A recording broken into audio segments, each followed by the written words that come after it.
পার্শে মাছগুলো ভালো করে ধুয়ে নিয়েছি, হলুদ ভালো করে মেখে ভেজে নেব। মাছগুলো কড়া কড়া করে ভেজে নিয়েছি। এবার কালো জিরে দিয়ে এই পার্শে মাছ রান্না করব। কালো জিরে আর লঙ্কা ফোড়ন দিয়ে রান্না করব।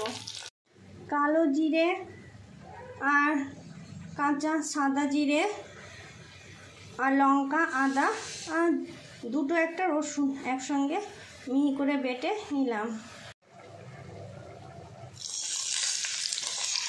তেলের উপরে দিয়ে ভালো করে কষে নেব।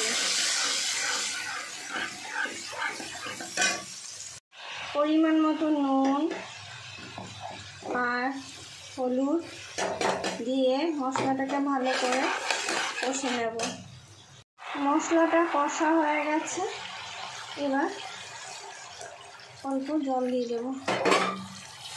এবার মাছগুলো দিয়ে নাড়াচাড়া দিয়ে ঢাকা দিয়ে দেব। পার্শে মাছ বেশি ফুটানো লাগে না, নরম মাছগুলো।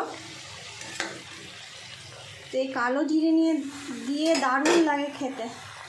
ঢাকা দিয়ে দিলাম। একটু ধনেপাতা ছড়িয়ে নামিয়ে নেব। হয়ে গেছে।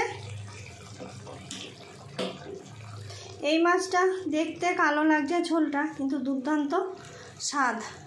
এই কালো জিরের জন্য একটু ঝোলটা কালো আছে।